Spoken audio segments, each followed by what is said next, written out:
Welcome back to my YouTube channel learn with Ajmal. ഈ ഒരു ചാപ്റ്ററിൽ നമ്മൾ അബ് കഹാ ദൂസരെ കെ ദുഃഖ് സെ ദുഃഖി ഹോനെ വാലെ എന്ന ചാപ്റ്ററിൻ്റെ മലയാളം എക്സ്പ്ലനേഷൻ പാർട്ട് 3 ആണ് നോക്കാൻ പോകുന്നത്. അപ്പോൾ ഈ ഒരു പാർട്ട് 3 കാണുന്നതിന് മുമ്പ് പാർട്ട് 1ഉം 2ഉം ഉറപ്പായിട്ടും കണ്ടിരിക്കുക. അത് ഷോർട്ട് വീഡിയോസ് ആയിട്ടാണ് ഉണ്ടാക്കിയിരിക്കുന്നത്. അപ്പോൾ അത് കണ്ടെങ്കിലേ ഇത് മനസ്സിലാവൂ, കാരണം അതിൻ്റെ കണ്ടിന്യൂഷനാണ് ഈ പാർട്ട് 3. അപ്പോൾ ഈ കഴിഞ്ഞ 2 വീഡിയോസിൽ നമ്മൾ കണ്ടു നമ്മുടെ ലേഖകൻ്റെ പേര് നിദ ഫാസിലി എന്നാണെന്ന്. ഈ ഒരു ചാപ്റ്ററിൽ ഇടയ്ക്കിടയ്ക്കായിട്ട് കുറച്ച് 4 വരി കവിതകൾ, പിന്നെ കുറച്ച് 2 വരി കവിതകൾ ഇതെല്ലാം കൊടുത്തിട്ടുണ്ട്. അപ്പോൾ ആ ഒരു പാഠഭാഗവുമായിട്ട് ബന്ധപ്പെട്ടതാണ് ഈ കവിതകൾ. ഇപ്പോൾ നമ്മൾ പറഞ്ഞു നിർത്തിയത് നമ്മുടെ നൂഹ് എന്ന ആൾ, അല്ലെങ്കിൽ പേഗന്തർ, അതായത് പ്രവാചകനാണ്. അദ്ദേഹം ഒരു നായയോട് മാറി നിൽക്കാൻ പറയുന്നതാണ്. അപ്പോൾ നായ പറയുന്ന മറുപടിയൊക്കെ കണ്ടു. അത് കാണണമെങ്കിൽ നിങ്ങൾ ഇത് കഴിഞ്ഞ പാർട്ട് 2 കാണുക. അപ്പോൾ അത് കണ്ടെങ്കിലേ മനസ്സിലാവും. അപ്പോൾ നായ പറയുന്നതിനനുസരിച്ച് നമ്മുടെ കവി എഴുതിയ കവിതയാണ് ഇത്. അപ്പോൾ നമുക്ക് ഈ ഒരു കവിതയുടെ ആശയം നോക്കാം. മിട്ടി സേ മിട്ടി മിലെ. ഇപ്പോൾ നമുക്കറിയാം നമ്മുടെ സയൻസും മതങ്ങളും എല്ലാം പറയുന്ന ഒരേ കാര്യമാണ്, മണ്ണിൽ നിന്നാണ് ജീവജാലങ്ങളെല്ലാം ഉണ്ടായിരിക്കുന്നതെന്ന്. അതുപോലെ തന്നെ ഇവിടെയും കവി പറയുകയാണ്, മണ്ണിൽ നിന്ന് ആണ് മനുഷ്യരുണ്ടാകുന്നത്, അല്ലെങ്കിൽ മനുഷ്യനല്ല എല്ലാ ജീവജാലങ്ങളും ഉണ്ടാകുന്നത്. തിരിച്ച് നമുക്കറിയാം മരിച്ചു കഴിഞ്ഞാലും മണ്ണിലേക്ക് തന്നെ ലയിച്ചു പോവുകയാണ് ആര്? ഓരോ ജീവജാലങ്ങളും. അപ്പോൾ മിട്ടി സേ മിട്ടി മിലെ, മണ്ണിൽ നിന്ന് മണ്ണിലേക്ക് പോകുന്നു, അതായത് മണ്ണിൽ നിന്ന് ജനിച്ച് മണ്ണിലേക്ക് തന്നെ തിരിച്ചു പോകുന്നു എല്ലാ ജീവജാലങ്ങളും. ഖോക്കെ സഭി നിശാൻ. ഖോക്കെ ഖോ നഷ്ടമാവുക, എന്താണ്? സഭി നിശാൻ എല്ലാ അടയാളങ്ങളും. മനുഷ്യനാണോ, ആനയാണോ, കുതിരയാണോ? ഈ ചിത്രത്തിൽ കാണാം പല പല ജീവജാലങ്ങൾ. അപ്പോൾ ഈ ജീവജാലങ്ങളുടെ ഓരോ ഐഡൻറ്റിറ്റിയും അടയാളങ്ങളും, ഞാൻ മനുഷ്യനാണ്, ഞാൻ ഡോൾഫിനാണ്, ഞാൻ പരുന്താണ്, ഇങ്ങനെയുള്ള എല്ലാ അടയാളങ്ങളും നശിക്കുകയാണ്. അതുമാത്രമല്ല ഒരു ജീവജാലത്തിൻ്റെ തന്നെ ശരീരത്തിലുമുണ്ട് അടയാളങ്ങൾ. കൈ, കാൽ, ഇങ്ങനെ ഒന്നും മണ്ണിലേക്ക് ചേർന്നാൽ പിന്നെ അവശേഷിക്കില്ല. പിന്നീട് നമ്മൾ മണ്ണ് എന്ന പേരിലാണ് അറിയപ്പെടുക, അല്ലാതെ ഒരു ജീവജാലത്തിൻ്റെ പേരിലല്ല. കിസ്മേ കിത്ന കോൻ ഹെ. അപ്പോൾ ഈ ഒരു വരിക്ക് പല പല അർത്ഥങ്ങളുണ്ട്. ഞാൻ ചിന്തിച്ചപ്പോൾ എനിക്ക് കിട്ടിയ അർത്ഥം എന്താണെന്ന് വെച്ചാൽ, ഇതുപോലെ മണ്ണിലേക്ക് തിരിച്ചു പോവുകയാണ് ഓരോ ജീവജാലങ്ങളും. ഒരു എക്സാമ്പിൾ പറയുകയാണെങ്കിൽ, ഈ ഒരു ആന, ഈ നിൽക്കുന്ന ആന, അല്ലെങ്കിൽ പോട്ടെ ആന വേണ്ട, നമ്മുടെ നൂഹ് അപമാനിച്ചു എന്ന് പറയുന്ന ആ ഒരു നായ തന്നെ എക്സാമ്പിളായിട്ട് എടുക്കാം. ആ നായ മരിച്ചു കഴിഞ്ഞ് മണ്ണിലേക്ക് പോയി കഴിഞ്ഞ് ആ മണ്ണിൽ നിന്ന് മണ്ണിൽ നിന്ന് ജനിച്ച് മണ്ണിലേക്ക് പോകുന്നതെന്നല്ലേ പറയുന്നത്, ആ മണ്ണിൽ നിന്ന് തന്നെ മറ്റൊരു മനുഷ്യനുണ്ടാവുക, അങ്ങനെയൊക്കെ ചിന്തിക്കാമല്ലോ. അപ്പോൾ അല്ലെങ്കിൽ നമ്മൾ കഴിക്കുന്ന ആഹാരം പോലും മണ്ണിൽ നിന്ന് കിട്ടുന്ന ന്യൂട്രിയൻസാണ്. ഇതൊക്കെ എവിടെ നിന്നാണ്? ഓരോ മൃഗങ്ങളും മരിച്ചു കഴിയുമ്പോൾ അതിലേക്ക് വീണ്ടും ചെന്നടിയുന്നതാണ്. അപ്പോൾ നമ്മുടെ ഉള്ളിൽ, ഇപ്പോൾ എൻ്റെ ഒരു കാര്യം പറയുകയാണെങ്കിൽ, എൻ്റെ ഉള്ളിൽ തന്നെ ഞാൻ ഇപ്പോൾ കഴിക്കുന്ന ആഹാരത്തിൽ മറ്റൊരു ജീവജാലമോ മറ്റൊരു മനുഷ്യനോ കാണും, ഒരു ന്യൂട്രിയൻറ്റിൻ്റെ രൂപത്തിൽ. അല്ലെങ്കിൽ ഇപ്പോൾ ഞാൻ മരിച്ചു കഴിഞ്ഞാൽ മണ്ണായി, ആ മണ്ണിൽ നിന്ന് വീണ്ടും ഒരു മരത്തിലേക്ക് ന്യൂട്രിയൻസ് എടുത്ത് പഴത്തിനകത്ത് ഒരു ആപ്പിളിലോ വല്ലതും അത് നിറച്ച് മറ്റൊരു മനുഷ്യനത് കഴിക്കുകയാണ്. അപ്പം ഞാൻ അയാളുടെ ഉള്ളിലേക്ക് പോവുകയാണ്. അപ്പോൾ ഇങ്ങനെയൊക്കെ നമുക്ക് പല പല രീതിയിൽ പറയാം. ഒരാളുടെ ഉള്ളിൽ ആരൊക്കെ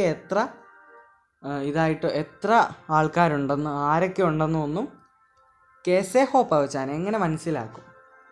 ആർക്കും അറിയില്ല എന്നാണ് ഇവിടെ ഉദ്ദേശിക്കുന്നത്. അപ്പോൾ നമ്മൾ ആരെയും വിവേചനം കാണിച്ചിട്ട് ഒരു കാര്യമില്ലെന്നാണ് പറയുന്നത്. ബാക്കി നോക്കാം. നൂഹ് ने जब उनकी बात सुनी और दुख हो मुद्दत तक रोते रहे.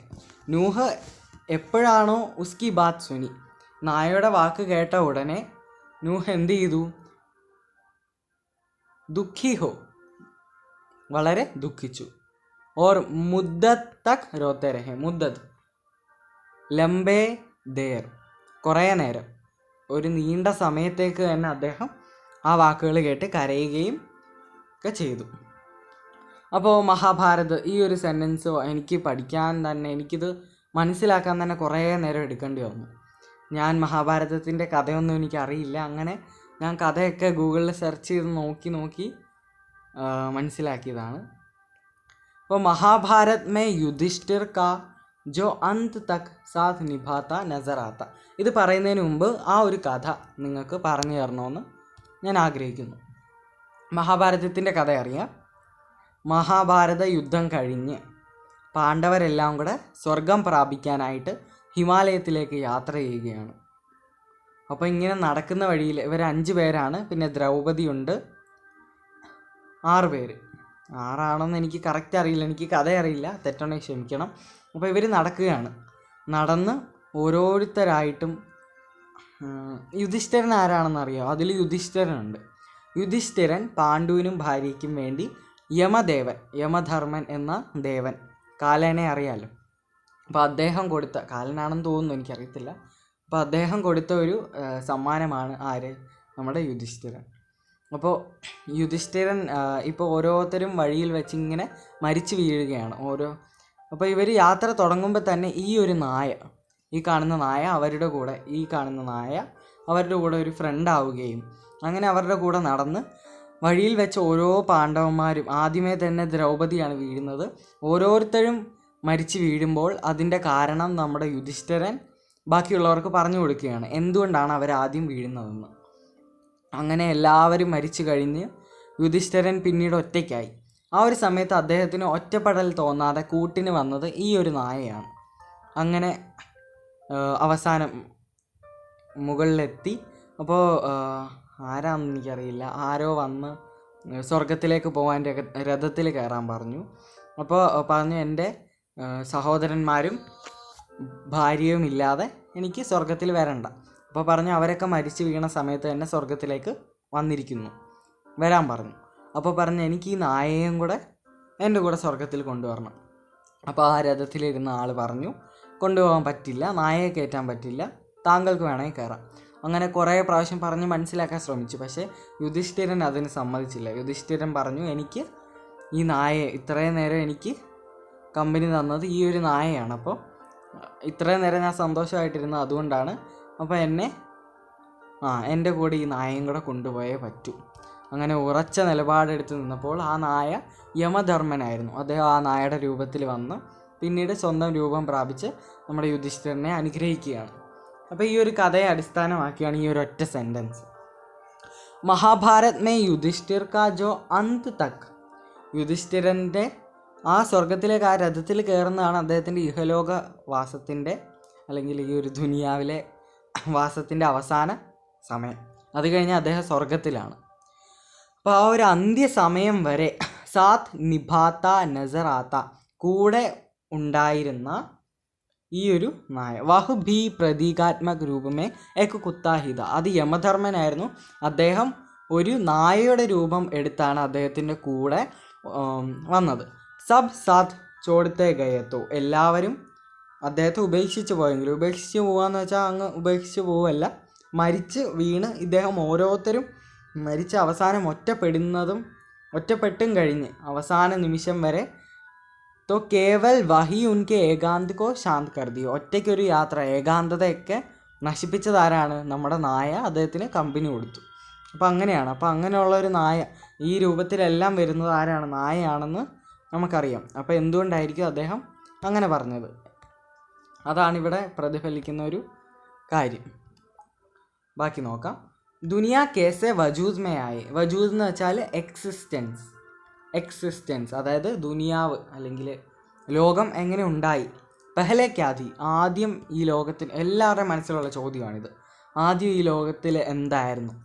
കിസ് ബിന്ദു സേ ഇസ്കി യാത്ര ശുരു ഹുയി. ഇപ്പോൾ സയൻസ് എപ്പോഴും പറയുന്നത് ഒരു ചെറിയ പോയിന്റിൽ നിന്ന്, അല്ലെങ്കിൽ ഒരു ചെറിയ, ഇപ്പോൾ മനുഷ്യരായാലും ഒരു അണുവിൽ നിന്നാണ് ഉണ്ടായത്. അതുപോലെ ഏതൊരു പോയിന്റിൽ നിന്നാണ് ഈ ഒരു ഭൂമി, അതുപോലെ ഈ യൂണിവേഴ്സ് മുഴുവൻ ഉണ്ടായത്? അതിൻ്റെ യാത്ര എവിടെ നിന്നാണ് അവർ തുടങ്ങിയത്? ഇങ്ങനത്തെ പല പല ചോദ്യങ്ങളാണ്. ഇൻ പ്രശ്നോം കെ ഉത്തർ വിജ്ഞാൻ അപ്നി തരഹ ദേത്താ ഹെ, ധാർമ്മിക് ഗ്രന്ഥ് അപ്നി തരഹ. അപ്പോൾ ഈ എല്ലാ ചോദ്യങ്ങളുടെയും ഉത്തരം വിജ്ഞാൻ, അതായത് സയൻസ്, അവരുടെ രീതിയിൽ നമുക്ക് തന്നിട്ടുണ്ട്. അതുപോലെ തന്നെ ധാർമ്മിക ഗ്രന്ഥങ്ങൾ, അത് മതപരമായിട്ടുള്ള ഗ്രന്ഥങ്ങളെല്ലാം അവരവരുടെ രീതിയിൽ, ഓരോ മതത്തിൻ്റെ അടിസ്ഥാനത്തിൽ ഇതിനുള്ള ഉത്തരം തന്നിട്ടുണ്ട്. ദൈവം സൃഷ്ടിച്ചു, അങ്ങനെ പല പല തിയറീസ് സയൻസിലൊക്കെ പഠിക്കാനുണ്ട്. സംസാർ കി രചന, സംസാർ കി ലോകത്തിൻ്റെ രചന, രചന എന്ന് വെച്ചാൽ എഴുത്തല്ല ഇവിടെ, എന്താണ് സൃഷ്ടി, ലോകം സൃഷ്ടിച്ചത്, ഭലേഹി കേസേ ഹുയി ഹോ എങ്ങനെയോ ആവട്ടെ, ലേക്കിൻ പക്ഷേ ധർത്തി കിസി ഏക്കി നഹി ഹെ ഈ ലോകം ഒരാളുടേത് മാത്രമല്ല, ഓരോ മതത്തിൻ്റെ അല്ല, അല്ലെങ്കിൽ സയൻസിൻ്റെ മാത്രമല്ല. അപ്പോൾ അങ്ങനെയാണ് പറയുന്നത്. ഞാൻ നേരത്തെ മറ്റു പാർട്സിലൊക്കെ പറഞ്ഞതുപോലെ തന്നെ സമയത്തിൻ്റെ സ്പേസിൻ്റെ ഒക്കെ കുറവുണ്ട്. അതുകൊണ്ട് ഈ ഒരു വീഡിയോ ഇവിടം വെച്ച് നിർത്തുകയാണ്. പാർട്ട് 4 പെട്ടെന്ന് തന്നെ ഞാൻ അപ്ലോഡ് ചെയ്യുന്നതാണ്. അപ്പോൾ എല്ലാവരും അടുത്ത പാർട്ട് പോയി കാണുക. ഓക്കെ, അപ്പോൾ ഈ ഒരു വീഡിയോ ഇഷ്ടപ്പെട്ടെങ്കിൽ ലൈക്ക് ചെയ്യുക, വീഡിയോ ഷെയർ ചെയ്യുക ഫ്രണ്ട്സിന്. അപ്പോൾ ഞങ്ങളുടെ ചാനൽ സബ്സ്ക്രൈബ് ചെയ്യുക. പിന്നെ ഞാൻ അപ്ലോഡ് ചെയ്യുന്ന ബാക്കി പാർട്സ്, പാർട്ട് 4 പിന്നെ മറ്റ് ചാപ്റ്റേഴ്സിൻ്റെയൊക്കെ വീഡിയോസ് നിങ്ങൾക്ക് നോട്ടിഫിക്കേഷനായിട്ട് ലഭിക്കണമെങ്കിൽ ബെല്ലൈക്കൺ ക്ലിക്ക് ചെയ്യുക. അപ്പോൾ എന്തെങ്കിലും സംശയം ഉണ്ടെങ്കിൽ നിങ്ങൾ കമൻറ്റ് ബോക്സിൽ ജസ്റ്റ് ടൈപ്പ് ചെയ്തിടുക. ഞാൻ അതിൻ്റെ റിപ്ലൈ തരുന്നതായിരിക്കും. എല്ലാവർക്കും ഞാൻ കമൻറ്റിൻ്റെ റിപ്ലൈ തരുന്നതായിരിക്കും.